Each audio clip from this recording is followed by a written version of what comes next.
Hello guys, and welcome to a new Steel Division video today by me, Vulcan. Today I have for you Tarsh versus Jarl Conrad in round 1 of the 5th Asia Pacific tournament.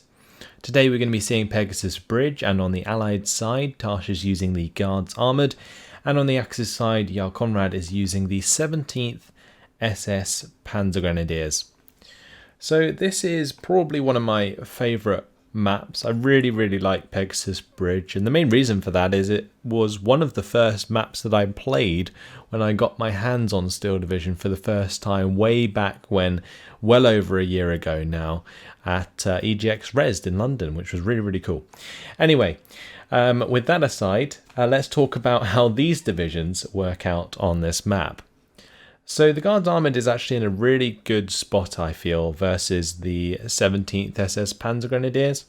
They have the Cromwell 7, of course, and that can definitely deal with the IG-18s and the PaK-38s that Jarl Conrad may choose to use against the Guards Armoured. But I hope he doesn't, because there are better ways to play the 17th SS into the Guards Armoured. Namely using things like Panzerschrecks, using lots of Stosstroop, keeping them in ambush positions, which can really do a lot of severe damage to armoured vehicles that come nearby. Let's have a look at some of the units going down.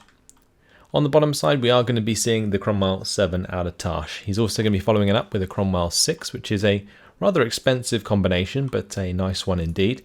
Humber Mark III is going to be leading the charge with the Recon, and 2 motorised rifles to follow up. For the mid, it's going to be 2 more motorised rifles, and for the top side, it's going to be 3 motorised rifles. Just checking to see if any had been removed elsewhere, but it looks like he has enough to purchase 3 for the top side, and that's an interesting amount of half-track infantry for sure. Surprised there aren't as many rifles as there are motorised rifles, but each to their own. On the side of Jarl Conrad, the troops aren't all down yet, but there are Panzerschrecks, which is good to see. We're also going to be seeing plenty of Stosstroop, so that is good as well. And that's a trend I would like to see continue. Panzerschrecks, Stosstroop, they are going to be the keys to really ambushing the Guards Armoured well. And also sort of defeating their infantry. I think Stosstroop are very efficient at killing motorised rifles specifically, because you have a 5-man squad with a significant amount of HE at 100 meter range versus a lower strength squad in the motorised rifles. Against standard rifle squads, they don't do as well, since the rifle squads can do plenty of damage themselves to the Stosstroop squads, and therefore the strength of the squads can fall off relatively quickly, leaving them too weak to really be effective. But it mainly will come down to Jarl Conrad's micro of the Stosstroop and the use of their smoke grenades in order to keep them in cover. And there is going to be the addition of an MG and an AT gun here with a Panzergren and the command infantry. The map should start shortly, but in terms of aggression, I feel like the 17th SS can definitely push into this town quite effectively early on and pretty much take full control of that if there's no Stuart really or Cromwell to stop him. So that's something that we could see Jarl Conrad take advantage of. On the top side, it's going to be very easy for the 17th SS to control this area in the town and in these tree lines. So that's going to be difficult for Tarsh to contest. However, on the bottom side, the use of a Cromwell 6 and a Cromwell 7 have the potential to push through very hard, especially with all of this open ground where all the gliders are behind these tree lines. So if this tree line here is broken through, and this orchard as well, we could see a ton of land fall in favour of Tarsh, and it looks like that's what he's going for with this strong push on the bottom side. Now Jarl Conrad has brought up a SBW 221, and that can quite easily take out a Humber Mark III. However, it does have the armour that may leave it vulnerable to the main gun of the Humber Mark III. What it will be vulnerable to, however, is the Cromwell 7 and the Cromwell 6, and well, that is swiftly dealt with. The Panzerschreck has been unloaded down here but I feel like that might reveal itself by killing the M5 half-track, and that is not something Jarl Conrad really wants to do with his Panzerschreck if he can help it. So this is actually going to be Bren Group, and that explains why he could afford it for the most part. Yeah, I wondered why he'd be able to afford that many motorized rifles. There were one motorized rifle for the top side and one for the mid, but the rest of those infantry and those half-tracks were in fact Bren Group, so that makes a lot more sense. But this bottom side has completely fallen apart. Both the recon squad and the Panzerschrecks have been taken out. The 221 quickly followed with the surrender there, and now a lot of land being grabbed by Tarsh. It's really going to be up to Jarl Conrad to make back the ground he's losing on the bottom in the mid. So I like his aggression here, starting to move his infantry up with the assistance of the 221. Might be able to take a lot of these buildings and really stop the territory grab from Tarsh. Now there is some speed through on the way. One thing that Jarl Conrad is going to have to be careful of though is that he doesn't lose this reinforcement point, because if he does, that's going to be absolutely devastating. He's going to be forced to come in from slightly further up, and all the while a half-track could just sit behind this tree line, and that's going to be extremely hard to come back from. So this needs to be reacted to sooner than later, and it's getting very close to the point where that land spawn will no longer be able to be used. Now meanwhile in the town, Stosstroop have used their smoke to cross towards the church. Panzerschreck is getting into position as well, will be able to take out the M5 half-track, so that's a nice kill. Stosstroop not quite in range to clean up the Bren Group, could definitely jump forwards though and take care of them quite easily. The Bren Group at close range only have 1 HE, so the Stosstroop very safe from that fire if they choose to go for it, and I'm surprised that Jarl Conrad has not so far. What has happened, however, is the land spawn is cut off. The Stug 3 has been called in from Jarl Conrad. He's going to have to find the kills onto these M5 half-tracks sooner than later, or will be suffering from a +3 for a very long time. So the Stuart 6 has come in, going to save the day by killing the SBW 221.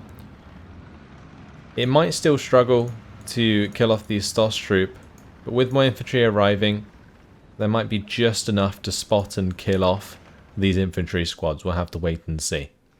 Meanwhile, Tarsh's armour is moving about. The Stug 3 has a lot of work to do. It actually can kill off this Cromwell 7 quite easily. So Tarsh is going to have to be careful how he engages this. And what I'd like to see personally is the Cromwell 6 engaging the Stug 3 from the 1,200 meter range to the point where the Stug 3 is almost falling back. And then have the Cromwell 7 directly engage it.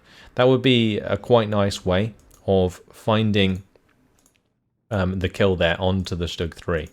If he just drives into the Stug 3's range, then he could be in trouble for sure. Now that M5 half-track had no reason to die really. Should have stayed behind the trees here. Tarsh getting a little over-ambitious with that move. In the town, Jarl Conrad does have his Stosstroop in reasonably nice positions, but is going to find it hard to now progress towards the Stuart 6, which was a very nice response to the town push from Jarl Conrad. So great job by Tarsh to just blunt that, but Jarl Conrad really needs to find these kills on the bottom side here. Now this is a big mistake actually from Tarsh. He's allowing his Cromwell 6 to move into the 1,000 meter range, and against a 2-star Stug 3, that is going to be a very dead Cromwell. Now this Cromwell 7 has no long range support, and at close range the Stug 3 is going to be very lethal indeed. This 221 going to be taking the brunt of the fire initially. Stug 3 looks like it might go for an engagement onto the Humber Mark 3 without engaging the Cromwell 7. Jarl Conrad's actually microing this very, very nicely to keep it out of line of sight of the approaching Cromwell 7 at close range while he cleans up the other units. So Cromwell 6 down, Humber Mark 3 down, Stug 3, one more kill, and he can start to push back on this bottom side. But with a 67% territory lead and a +3, these points are stacking up very quickly indeed. And if Jarl Conrad doesn't react sooner than later, he could find himself in big trouble. Now, although to us it looks like the Cromwell 7 is hidden, it is most likely spotted by Jarl Conrad here due to the Aufklärer. So You can see that perfectly fine. Looks like he's going to be waiting on an AT gun in order to dislodge the Cromwell 7 before he engages it with the Stug 3. I really like that play, actually. Just sort of secures the Stug 3 and makes sure that the Stug 3 doesn't get like one shot at close range, luckily, by Tarsh. So this is quite actually something that is worth talking about. Why test the luck of Tarsh when you can just bring in a Pak 40 and win that engagement anyway? So the Pak 40 here is really going to soften up the Cromwell 7, make it much less likely to hit. Now what I'd like to see is this Stug coming out whilst this has half the morale, and that should be an easy kill, but Jarl Conrad not going to go for the kill. Interesting. Not really sure why. Like, I thought Jarl was being a mastermind here. Maybe he got carried away with micromanaging in the mid, but I thought he had a really good idea going by bringing in the Pak 40 to engage the Cromwell 7, which would then enable the Stug 3 to engage it with less of a risk. Humber Mark 3 going to be finding the Nebelwerfer 41 that has come into the backside of the town. That might kill it off, honestly, but this has enabled the push of the Stoss troop. One unit of motorized rifles got demolished by Stoss troop. The second one is very close to being completely pinned, but not quite yet, and will recover in that heavy cover. So on this bottom side, the Stug 3 now getting very aggressive, is going to fast move up the road, engage the Cromwell 6. Tarsh really needs to reverse this as soon as he can. There is no reason to be continuing this engagement, and he is going to be getting out of there, which is what I like to see. Pak 40 is slowly attack moving forwards, but Jarl Conrad really needs to speed this up a little, as the longer he stays in this position, the harder it will be to get out of. As Tarsh continues to bring in more armor from his Guards Armored Division, especially things like Fireflies into Phase B and C, it's just going to be really, really difficult to clean up. Now this M5 halftrack has been surrounded, which may nullify some of the ground that Tarsh has taken, but it's going to really come down to the kills onto these Cromwells for us to see a major difference or major swing in the current state of the game. So the Stug 3 gets a couple shots off onto the Cromwell 7. It does actually, I think, was that driver wound the Cromwell 7 for a little bit there, but didn't find the second shot on target as such, so didn't find the kill. And what I do like from Tarsh is the introduction of these recce squads. They probably don't need to be so close together, but the fact that they are here allows Tarsh to keep an eye on what's happening, and this Cromwell 7 just needs to continue the aggression onto the Stug 3. It can also be used in the future to take on the Pak 40 that has revealed itself previously. Now the Humber 3, moving into the backside of this town, has now killed off the Nebelwerfer entirely. It's also allowed these rifles to get into position here and actually cut off the infantry that Jarl Conrad has further up in the town. And this could get quite dangerous, especially if Tarsh makes a concerted infantry push towards these forces. They could find themselves pinned down and surrendered very quickly. The Ju-87G is coming in. Can that find the kill onto the Cromwell 7? Gets the shooter wounded. Third shot does find the kill. Very nice indeed from Jarl Conrad, but again, needs to speed things up a bit. Can't afford to sit on this +2. Tarsh building up to 1,365 points very quickly indeed. We've only just moved into Phase B. So Ju-87 one-shots the Cromwell 7. Very nice job there. Takes out Cromwell 6, Cromwell 7. Now he's going to be looking for kills onto Stuart 6s or even the Humber Mark 3.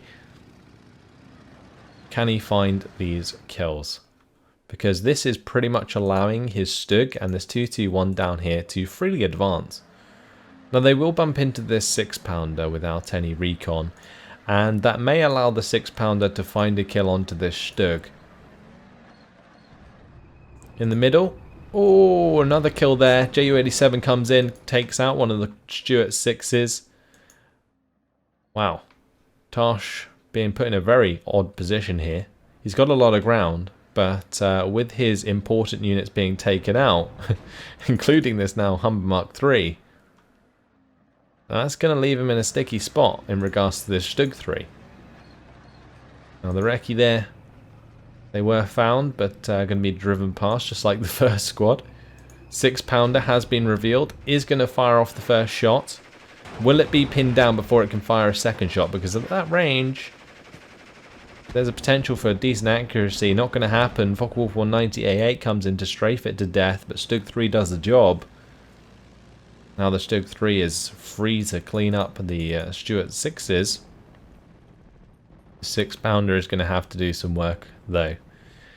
And we're back to, well, just a +1 for Tarsh with the 52% territory lead. So, with a really, really strong attack there from the Ju-87, things completely swung about.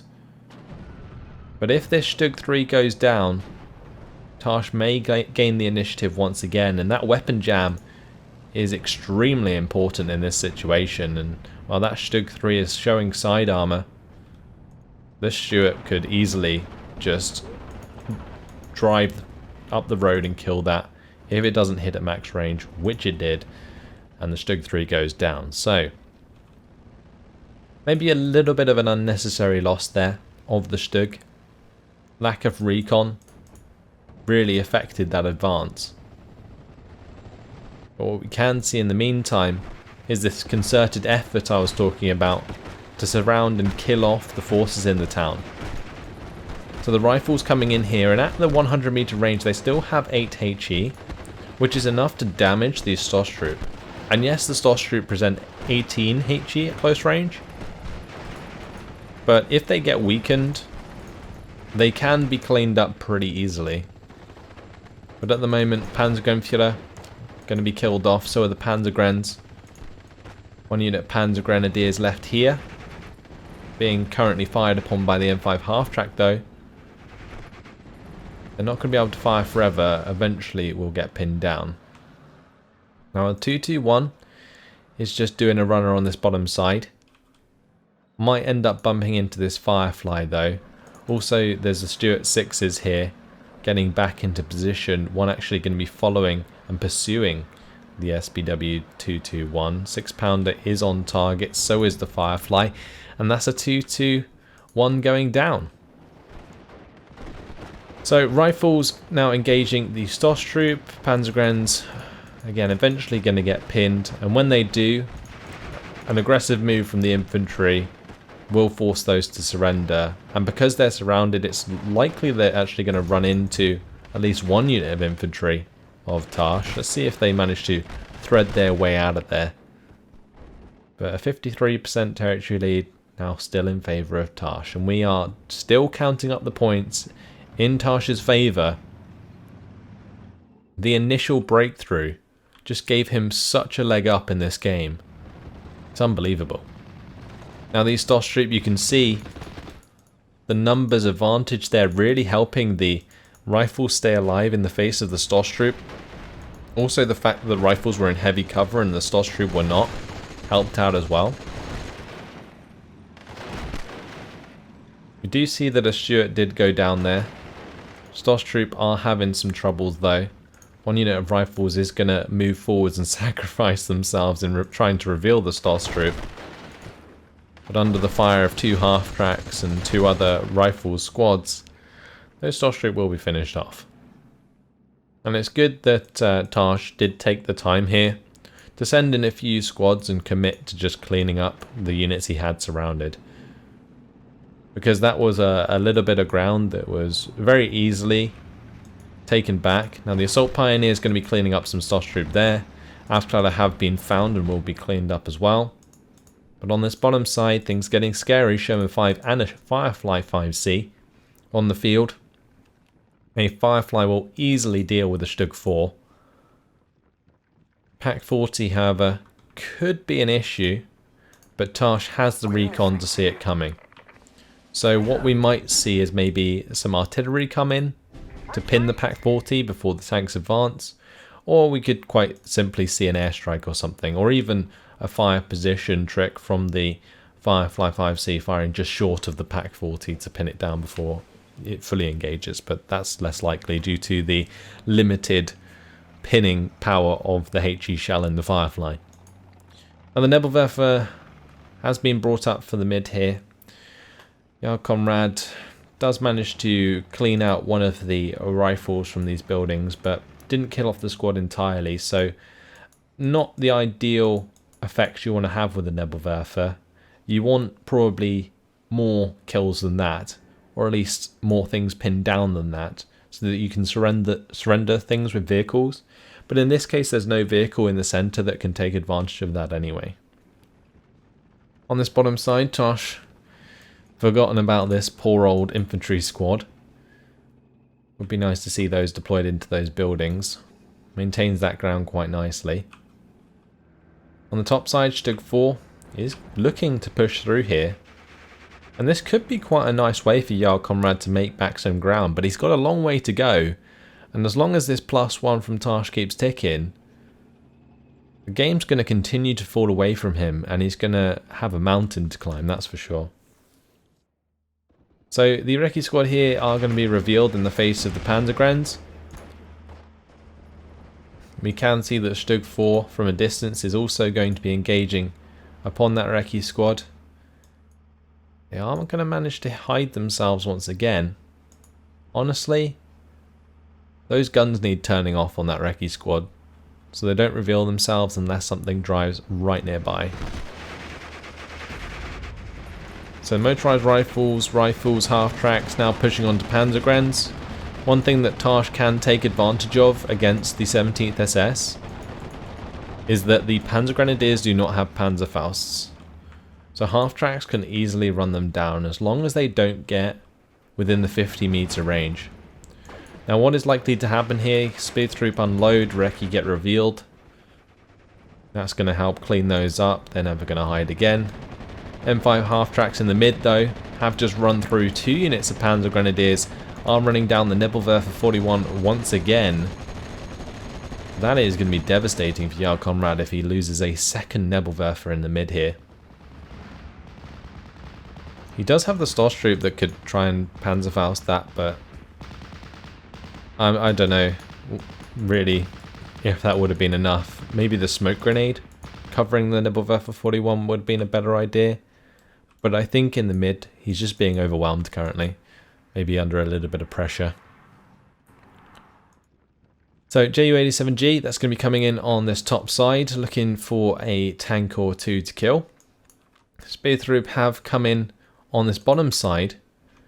Ooh, Ju-87G, can it get the kill onto the Sexton? That would be a really nice kill. Not going to find it, however, can move round to this bottom side. There is a Crusader AA Mark II. That is going to stop this Ju-87G in its tracks, and honestly, this might get shot down. Well, even if the Tempest wasn't there, I feel like 2 Crusader AA Mark IIs directly underneath that Ju-87G would have had more than enough time on target to shoot it down. So that was a really nice kill actually, stopping a second effective Ju-87G strike, especially after the first killed 4 armoured vehicles in one run, which is pretty significant and definitely allowed the Stug 3 to make back some ground. In this case though, Tarsh not gonna allow it a second time, and that's good to see. Invested in the AA, stopped it from happening, +1's gonna remain in his favour. And likely for the foreseeable future. There's nothing major coming out the side of Jarl Conrad right now that makes me believe that he has a chance of pushing into Tarsh's defences. There's just an absolute massive build-up here of Tarsh's tanks. And honestly, if there was an aggressive push, he could probably just break through again, but Tarsh just taking it easy. Doesn't want to overextend, I assume, like he had done previously. Because it did cost him a lot of ground. But the Ju-87G coming in again. That's going to hit the Humber Mark III. But I feel like this is a very odd purchase. Especially considering the other Ju-87G was taken down by a Tempest and this AA. So unless there's fighters invested upon by Jarl Conrad, I feel like this is going to be a second Ju-87G going down. It might even be the Focke-Wulf 190 A8 going down at this rate, because there's just too much AA, and you shouldn't really be playing into that. The Tempest can get the Ju-87G kill, can probably get the kill onto the Focke-Wulf 190 A8 as well. This is going to be a lovely couple of kills there for the Tempest. Now 2 Ju-87Gs to its name, and the Focke-Wulf 190 A8. Brilliant stuff there from Tarsh. Jarl Conrad, though, probably making the mistake of bringing in that second Ju-87G, I feel like was a bit over-ambitious, and only went for a kill onto one Humber Mark III that did not die. So, a bit desperate, I feel, and should be relying more on the Stugs, I guess. Maybe even more Pak 40s or something like that. But with the introduction of the Sexton, that could be difficult. There's now a second Sexton coming in, even a third Sexton. AT guns are no longer going to be an issue for Tarsh at this point. Bringing in some recon now to replace the recon he lost previously. One recce squad for the bottom side, one for the bottom mid. And those should be able to advance here. Spot the Pak 40. Possibly spot the Stug 4 in the future. But he's going to have to take out these speed troop. The recce should spot them. And then the Humber Mark III at close range would absolutely rip them to shreds. Yeah, I think the Humber Mark III can see them now. Okay, so the speed troop going to be trying to fall back from that. Took a lot of damage in the process though. Pak 38 going to get slammed by the Sextons. This is interesting. We do see that there is a Pak 43 on the way. There is also a Flak 37. But that Flak 37 could have been useful earlier when the Ju-87G and the Focke-Wulf 190 went down. And the recce here are going to get cleaned up by the speed troop at close range.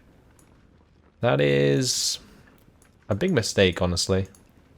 There was no need to let that happen, especially with the Humber Mark III in place. Maybe he was scared about the Pak 40, but if that revealed its position, then the Sextons could just open up, and the rest of the tanks could advance and clean it up. I am kind of concerned, though, about how passive Tarsh is being towards the end of this game, making it a very painful and slow defeat for Jarl at this rate, just moving into 2,200 point mark. 16 minutes left on the clock. Not sure if there would be enough time regardless for Jarl Conrad to come back at this point, but fight on he shall. So Panzergren's coming in the mid, supported by the Panzer IV. There's also going to be the new Stosstroop here. Really nice micro there from Jarl Conrad to avoid the grenade of the Assault Pioneers. Will these Stosstroop get killed off? They're going to come in at close range, hit these rifles nice and hard, but it's under the fire of the 50 cal and the Humber Mark III. I'm not entirely convinced how long they're going to last. The Pioneer also getting involved there and cleaning them up. Stosstroop are dealt with. Panzer IV-H comes up very close indeed. Is going to be taking a shot at the Humber Mark III, but allows the Stuart 6 to get a shot on target. Driver is wounded for the Panzer IV. It can't back off. Can the Stuart 6 find the second shot? Yes, it can, and it finds the kill as the Panzer IV misses. And that was a significant engagement for sure. Removes any chance of Jarl Conrad pushing through this town. So, can't help but think that Tarsh is just quite simply in the driving seat, but deciding not to put his foot on the pedal. And, well, I think it's really going to come down to kills onto AT guns. So this recce here should be spotting the Pak 40, it is. Might also end up spotting the Pak 43. And if that's the case, the Sextons might come down hard onto those, enabling this armour to push forwards. The fact it's been sat in this sort of orchard though for the last 10 minutes is not ideal. Generally when you bring stuff in, you want to be doing something with it, or it's not really worth it. But in this case, Panzergrens get pinned and surrendered. Flak 36 is pinned, won't be surrendered due to the Pioneer Führer, however. But look how much 50 cal fire that's taking, that's incredible. That is actually incredible. The Stuart Remy going to be moving right up next to it, however. Yeah, not going to survive at that range. So the Remy going to get fired upon by the Pioneer Führer. The grenade, though, not really going to be able to do the job there. Only one grenade for the Pioneer Führer, but the Stuart Remy is open top, so can't sit within the 50-meter range, or it will get killed off. Stuart Remy goes down. Still a +1 in Tarsh's favour, and it looks like he's just going to slowly bleed Jarl Conrad to defeat. Sextons are now opening up onto the Pak 40 here. Maybe we'll finally see these tank crews wake up after their lovely sleep in the apple orchards. Who knows? Either way, we do see some Stuart Remys coming into the centre now. But M5 half-track here, Humber Mark III going to be moving forwards, engaging the Panzergrenadiers. Panzergrenadiers did take out one of the infantry there, the Assault Pioneers. Ooh, under all of that Sexton fire, the Pak 40 does go down. Now the Speed Troop going to be trying to run back under fire from the Stuart 6 and the Sherman 5. Attack move is probably not the best choice here at the moment. One thing that will be interesting though is how quickly this Pak 43 is spotted when it moves into the tree line there.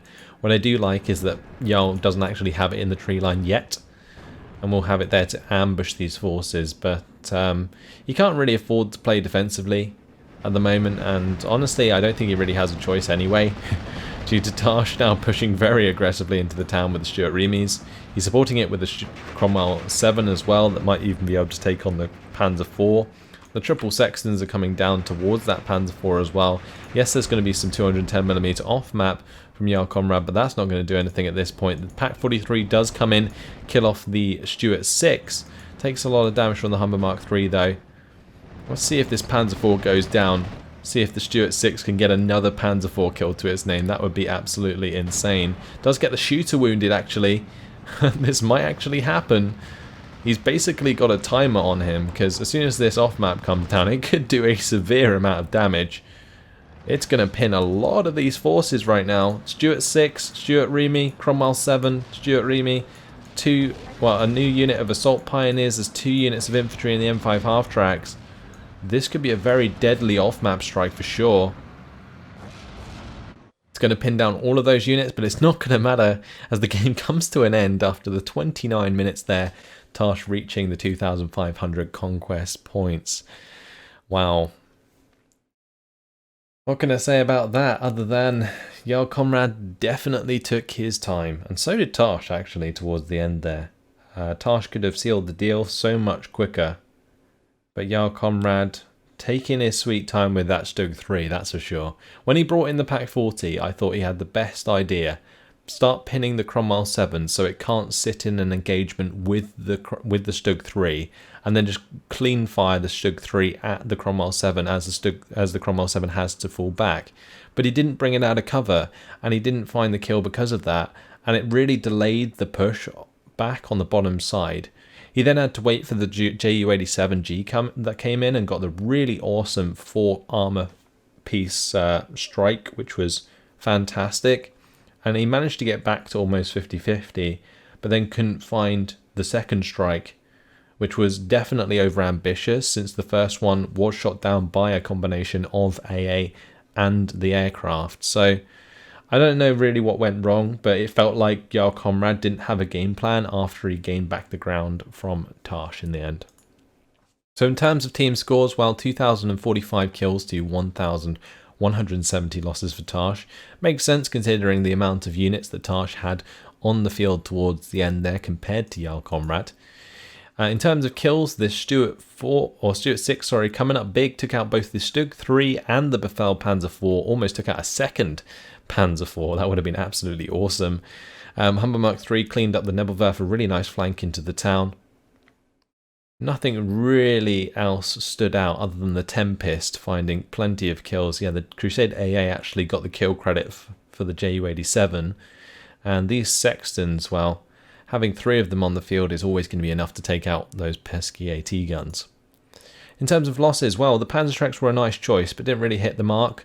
They got run over very easily early on, which opened up the bottom side of the map.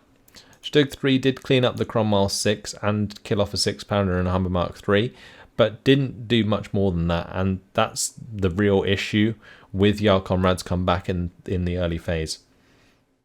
The Ju-87G was instead relied upon and got all of those kills in one run, which is really, really nice indeed. Not so good the second time around. And yeah, then after that, not too much to add. Panzer taking out one Humber Mark III, Pak 43 taking out the Stuart 6, but neither unit really paying itself off. And yeah, that's your lot. So, congratulations to Tarsh, going to be moving on to round 2. Jarl Conrad drops down to the lower bracket. That's all for now. Hopefully you guys enjoyed it. Thanks for watching, and I'll see you in the next one. Goodbye.